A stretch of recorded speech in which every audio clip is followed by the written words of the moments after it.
Lectura del Santo Evangelio según San Lucas.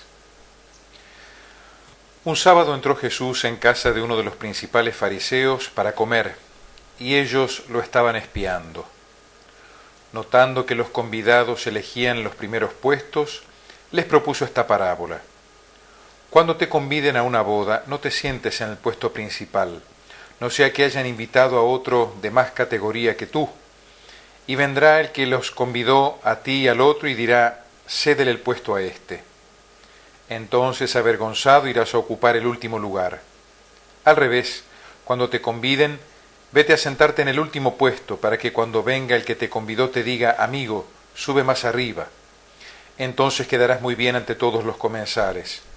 Porque todo el que se enaltece será humillado, y el que se humilla será enaltecido. Y dijo al que lo había invitado, cuando des una comida o una cena, no invites a tus amigos, ni a tus hermanos, ni a tus parientes, ni a los vecinos ricos, porque corresponderán invitándote, y quedarás pagado. Cuando des un banquete, invita a pobres, lisiados, paralíticos y ciegos. Dichoso tú, porque no pueden pagarte, te pagarán cuando resuciten los justos. Palabra del Señor. Domingo 22 del tiempo ordinario, ciclo C. Jesús, conocedor del corazón del hombre y de su reacción en muchas situaciones humanas, hoy aparece observando y enseñando. Concretamente algo que normalmente ocurre en una fiesta. Hay una cabecera, hay invitados importantes y personas con las que queremos conversar. Partiendo de esta situación tan común y tan humana, el Señor propone dos parábolas que se refieren a una fiesta. La primera, en relación a la elección de los lugares en una fiesta, que insinúa la fiesta del cielo, que es para todos. Todos son invitados, todos llamados a participar de esta alegría eterna, pero hay dos actitudes posibles, muy diferentes una de la otra. La de los que se consideran mejores que los demás y pretenden los primeros puestos, es una actitud que no nos corresponde a nosotros. Jesús en el Evangelio reprocha este defecto a los fariseos hipócritas que despreciaban a los demás, creyéndose mejores.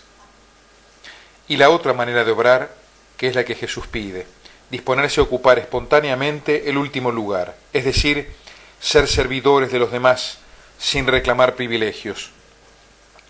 Todo esto, por favor, no tiene nada que ver con los puestos en el templo, al que a veces da la impresión que hay que apurarse a llegar para poder agarrar los últimos lugares. Esos lugares donde se controla permanentemente quién entra, quién sale, donde tantas veces se da el lugar a la chismografía, a los comentarios poco cristianos, donde a veces se hace un poco de todo menos participar a la misa. No sé si ustedes saben que algunos biblistas dicen que en realidad cuando Jesús habla de los primeros puestos, se refiere precisamente, hablando del culto, a estos puestos, no a los que están más cerquita del lugar donde transcurre la acción litúrgica, sino a los que están más cerca de la puerta. Los primeros puestos en ese sentido, los puestos de los que se ponen a controlar, a comentar y a fiscalizar todo lo que pasa en el lugar de la reunión. Lo que el Señor nos propone de todos modos aquí es una parábola, una comparación. Apliquémosla para soñar cómo debería ser, por ejemplo, la vida política de una nación. La lógica del reino es diferente a la humana. Ante Dios, quien pretenda ser más quedará humillado, y quien reconozca su pequeñez será honrado por el mismísimo Dios. Por lo tanto, una actitud básica del cristiano es la humildad, que no es infravalorarse, sino caminar en la verdad. La segunda parábola. ¿A quién hay que invitar a una fiesta que uno organice? Según la parábola, entonces no tenemos que invitar a familiares, amigos, vecinos, los dejamos de lado nomás. De nuevo, les repito, es una parábola. A lo que Jesús apunta es a que no hagamos las cosas siempre por puro interés. Le hago un favor a quien sé que puede devolvérmelo. Pero eso lo hace cualquiera, también un no cristiano. Si hacemos el bien esperando siempre a retribuciones humanas o esperando lo que el otro nos va a dar a cambio, nos volveremos egoístas, mezquinos e interesados, y además insensibles. Por el contrario, si hacemos el bien y compartimos con todos, Dios nos retribuirá y mucho más de lo que nos puedan dar nuestros amigos de este mundo. Quien obra por amor no espera ni exige nada a cambio. Esto es cristiano. Y no el hacer las cosas solo por recompensa o para que nos agradezcan y elogien, para que nuestro nombre figure, etcétera, etcétera. Por eso Jesús privilegia el bien hecho a quienes no tienen ninguna manera de devolverlo, pobres, lisiados, paralíticos, ciegos, es decir, los pobres más pobres de aquella época. Y esta es otra actitud básica del cristiano, es decir, el desinterés, que unido a la actitud de la anterior parábola, la humildad, tiene como común denominador la pobreza de espíritu. ¿En qué consiste esta pobreza de espíritu?